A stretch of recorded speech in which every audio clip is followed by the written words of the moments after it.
Good day.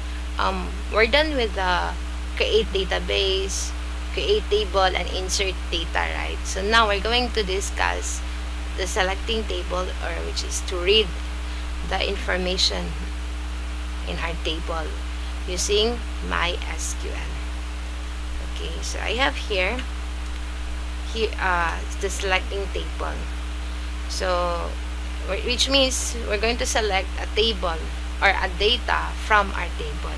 So I have here the queries, two queries nga itong magamit. So we can use either this one or with conditions. So the first one is select asterisk from the table name and then semicolon, or select asterisk from table underscore name, or the table name, where then we're gonna put a condition. So if you say asterisk, it's all keyword. So here, all keyword, which is the asterisk, it means all. So it means that we're going to select all of the columns in database. And then we have here from keyword. So if you say from, it will indicate that what table should we use in getting the data. So for example, we have here, I have here an example: select all employees from the table TBL employees. So what is the query for the example? So the query is select all from the table name. Okay, so for example, so I downloaded something here. This one, SQL ni siya. So ako ni i-close. Don't save this one. Okay, so I will create another SQL file, and then ako ra i-drag ning akong SQL dere. Drag. Okay, so ang na-dere is what? Create database, create table, and insert into. Anak ko daan. Ako siyang i-import by dragging. I-drag na to. So pwede na to ni siya i-run, right? So like to create table, a database, to create table, and to insert data, pwede na to sila i-run as long as wala ray conflict dere. Okay, what if ang imong gi-run na siya kaparehang database dere? So di siya pwede mo error siya. So pwede ni i-run here. So here 10 rows affected, so which means successful na siya. So if I'm going to run this, so I have here DB company, we have here the table and the employees, table employees, and I've already inserted 10 here. Okay, so in our data, let's start with selecting tables sa this one. So select all from table. So in our SQL, let's add another tab. So in SQL, let's what? Select all from, sa man akong table name, TBL employees. So TBL, small letter, TBL employees.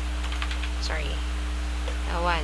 So which means akong gi-select ang tanang column gikan sa TBL employees. Then semicolon. So if ako siyang i-run,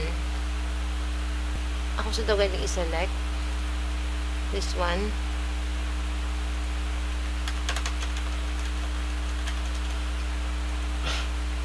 Okay, that one. So ako sa daw i-select, or selected naman siya. So let's try to run. Oh, here. Hala. So ni-error siya, maybe because wala ko nag-highlight og database as ako nag-select. So here. So here, iyang gi-select ang tanang columns or data from employees. So if you say asterisk tanang data, that's it. And then, or we're gonna use this one nga na ay condition. So select all from table name where condition. So for example, select all from table employees where first name and last name na lang. Where last name LAS last name is equals to Santos. Kana kung paggamyan. Okay. So which means akong gi-select tanang table ay tanang data gikan sa table employees where the last name is Santos. So which means iyang ipakita ang data nga iyang last name is Santos. Okay? So if ato ni siyang i-run or here Santos ra pud iyang ipakita. Diba? So kung kani tanan, you have 10 information, diba? So since 10 information man siya, and then here kani nga query nga akong gigamit, we select all from table employees where the last name is only Santos. So which means tanang Santos ang iyang i-view. Okay? So this is a query nga naay condition. Next, from keywords. To say from here, this one we use from, diba? So it indicate what table should we use in getting the data. So from unsa man nga table, so the name of our table. So dapat ang spelling sa imong table dere og diri sa imong panel diri sa navigator dis kilid pareha jud og spelling, or else mo error siya, mo reklamo siya nga dili man wala may kaparehang or dili man mao ang name sa table. So di siya mo look, dili siya mo search, di niya i-search ang imong ginapangita. Okay, next. So here select all employees from the table employees. Here is where, for example, what we did is we look for a data where the last name is Santos. So ang iyang ipangita ang data nga naay Santos. So we have to, if you want a specific data, we have to use the where.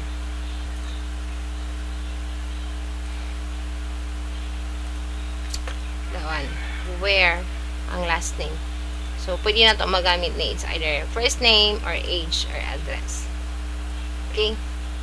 And then the conditional operators, it can be equals, this one. I know you're familiar with this, especially sa inyong Java programming or any other programming.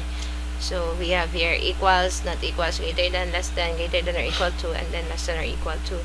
But ang not equals siya ay medyo kalahian nila, diba? Okay, mostly sa mga not equals is exclamatory and then equal, diba?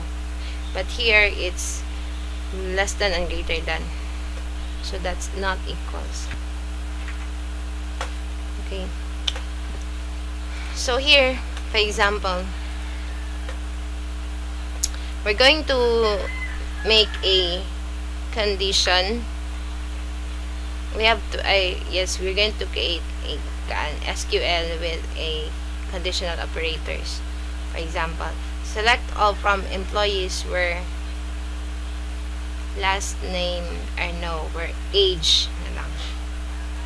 Where age is equal or is greater or equal to 30. Na. So if going to run it, so yan ipakita ang mga greater or equal to 30 nga age here. Okay? So pwede po less than or equal to 30. So mga less than or equal to 30 ang iyang gipang view. Okay, next is we have not keyword. So the not keyword is used to insert the where condition. So for example, I have an example here. Select all employees except if their last name is Santos. So what is the query for this? So select all the asterisk from the name of our table where not last name Santos, which means iyay pakita tanang employees pero except sa naay apelyido nga Santos. So for example, select all from employees where not last name is equals to Santos. So let's delete this one. Okay, that one. So as you can see in our table in place, how many Santos do we have? We have 2. So dapat kanirang 8 ang iyang ipagawas. Kaya except niya si Santos. So for example, galibog na ko sa pag-run kay I'm using NetBeans po a while ago. So, hindi ko right click now. Lahi na po. Okay. So, here, it's 8 data. Bani 1, 2, 3, 4, 5, 6. Yes. 8 datas except what? Santos. Okay. So, that's how we're not or the not keyword works. Next is in keyword. So, in keyword is used after the word keyword to select multiple values. What the values? I'm so sorry. This video is a trial and error. So, kaya na siya. Tao lang tayo. So, values in a parameter. Kapoy mag-edit. Magod ko. Mag-chika-chika pa ko. So, values in a parameter. Where, example, I have here an example. We have select all employees with the last name Santos and I have here an example. So select all employees with the last name Santos and De La Cruz. So which means atong i-select ang talang employees nga naay last name nga Santos o De La Cruz. So here, the query is select all from table name where the last name in open and close Santos and then De La Cruz. So let's try here. Let's try. So select all from table, then the name of our table where the last name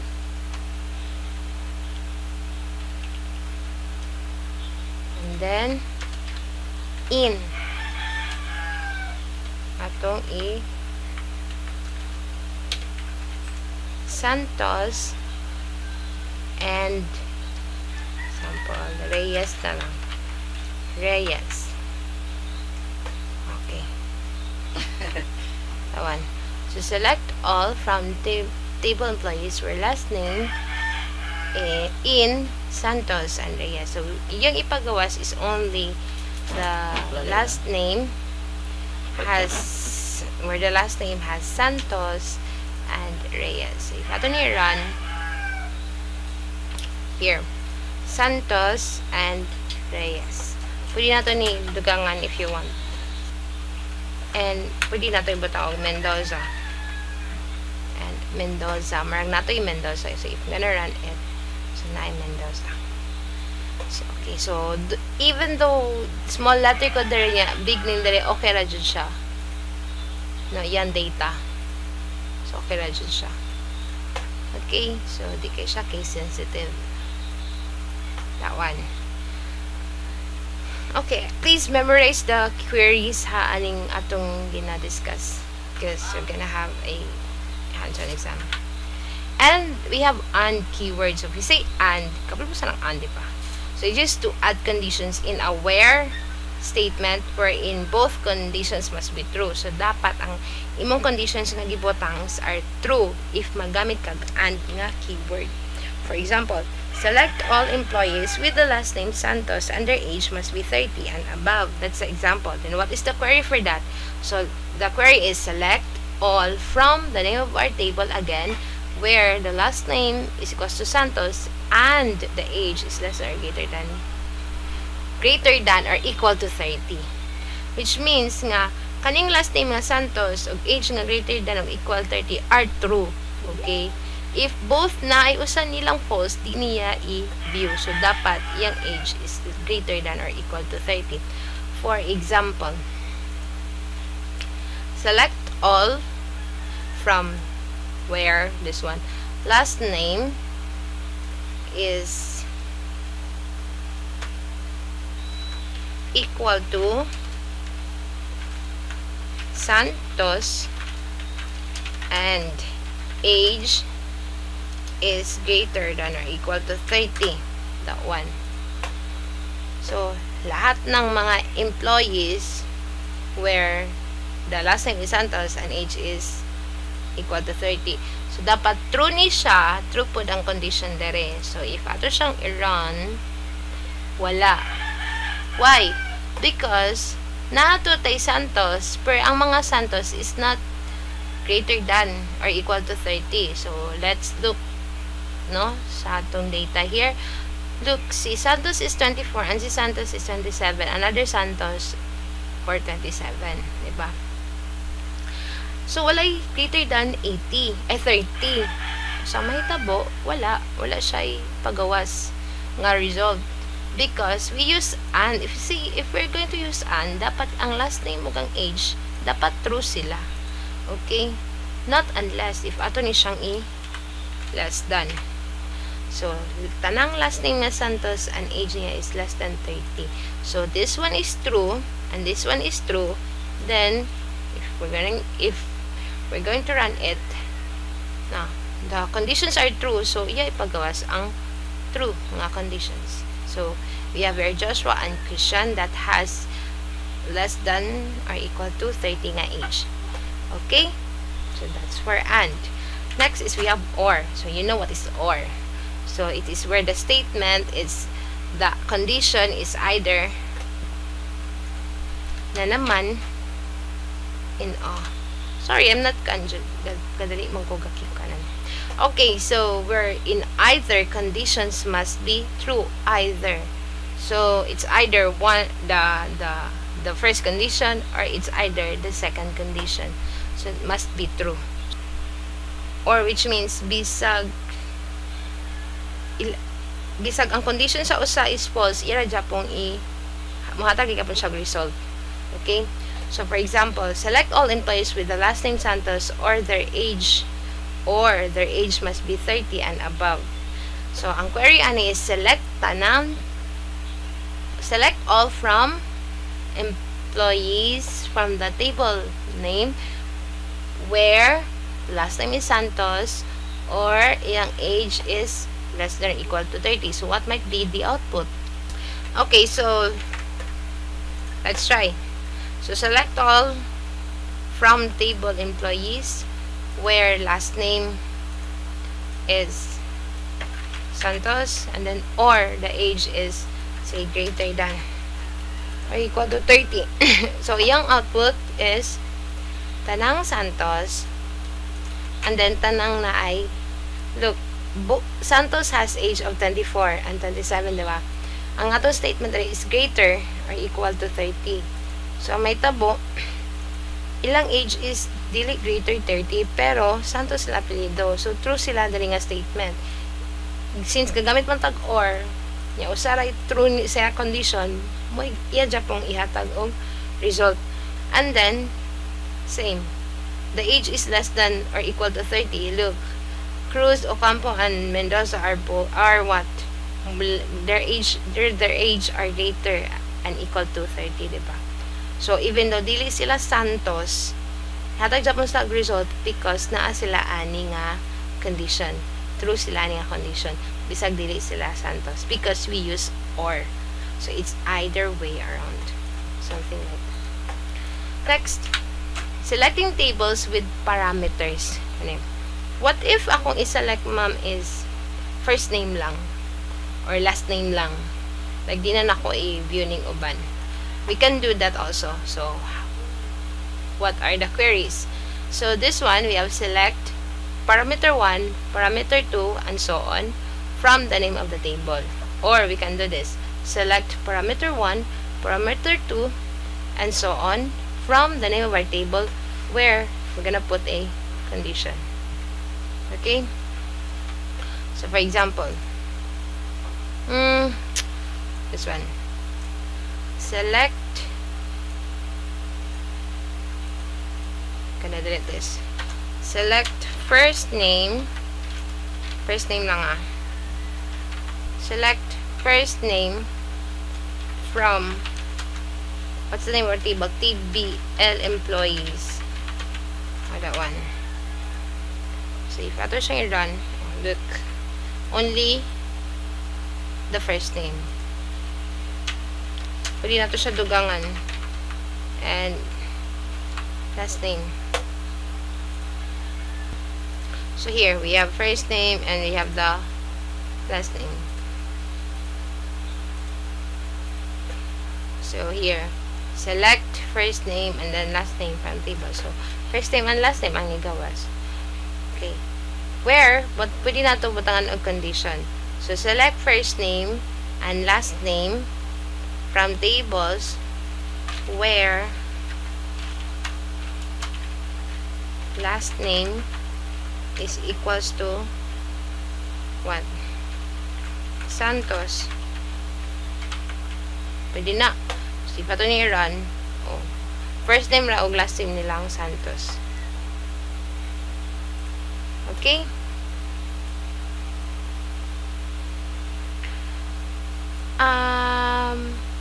Maybe I can discuss you with, if we're going to use the UID, SID malawanin. Let's try to check. ID. So, where ID is equals to 9. Pwede na. So, meaning, select na to ang iyang first name ug iyang last name from table employees where ID is 9. So, which means, kisa ika 9, may butang dere. So, patong yung siyang i-run, kisa may inaan ka na si Angelo Mendoza. So, let's check here. Number 9 is Angelo Mendoza. Okay. Mas nice magod if maggamit tag ID ra. Secure magod siya. Don't you worry, cause later on, we're gonna discuss this even more sa ID, especially kung mag-update ta. Okay, so as of now, pwede niyo ni kanan, pwede mo gamag unsay mga queries nga napasa idea ninyo. Nasa yung idea. As long as naara dyan itong mga keywords na to. Okay? Next. Distinct keyword. So, distinct keyword is just to select used to select unique values only from the parameters provided. Okay, so for example, select employees address without any repeating data. So, select distinct dayon address niya from table employees. For example, ang apelido na lang dagoy kay nagabalik-balik nga apelido mangun. So, here. Select distinct. Select last name from table employees na lang. Sample ka na. So, if ato ni run, as you can see, then let's sort it, diba? Okay, so, for example, atong gisort, ato lang isort ta. So, we have dua nga Mendoza, dua ka Reyes, dua ka Santos, diba? Balik-balik. So, ang atong bahaton is ato lang gamit distinct. So, para ang unique lang ang ilang ipagawas. Like, di lang magbalik-balik. So, if ato ni i-run, tagsa na sila. Okay? So, that's for distinct employees. Distinct last name of employees. Now, I guess this is the last one. The count keyword is used to return the count of the selected data. So, get the count of the employee's address without any repeating address. So, for example, query. The query is select and then the count keyword and then distinct address from the table employees. So, for example, distinct last name. Then, ato i-count mga distinct last name. Okay, so dapat wala space niya. Kaya kung madali mo, error man na. So, no space. So, select count distinct class name from the table. Okay, so if we're going to run it, so 7 ka buok. 7 ka buok last name. Why? Asa man ang tulo? Ang tulo kay balik-balik man to. Tulo ka Santos ay we have Santos nga tag 2, which is 1, Reyes nga tag 2, o Mendoza nga tag 2, di ba? So tulo ka buok ang kabalik-balik na data.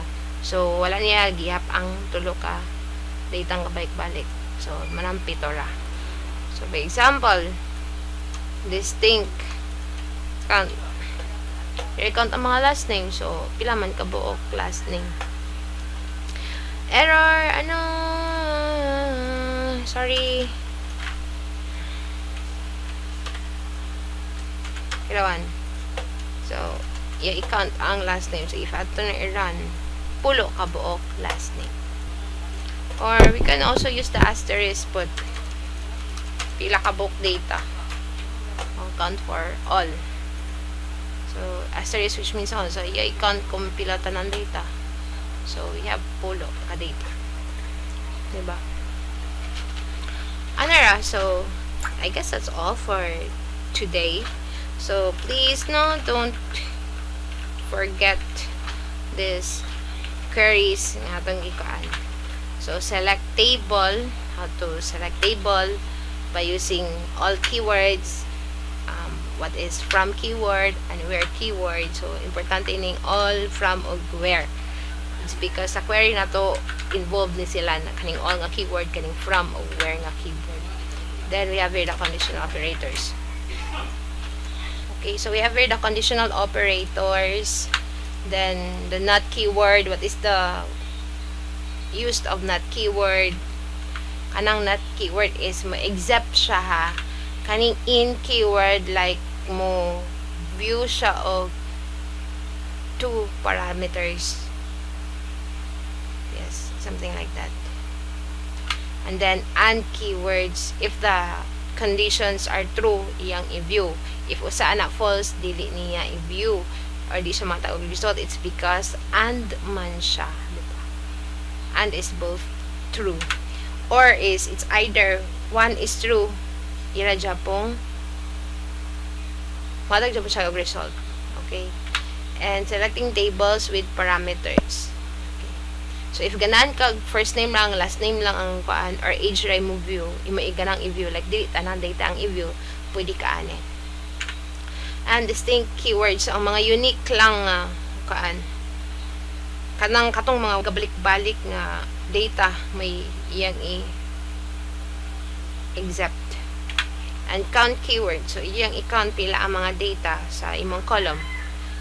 Okay, so, or what if imong data is about 100,000 na, so pwede mo ito magamit para kaysa mag-ihap kag, diba? So imong batteries, you have to use this query so that you can know how many data did you store in your database.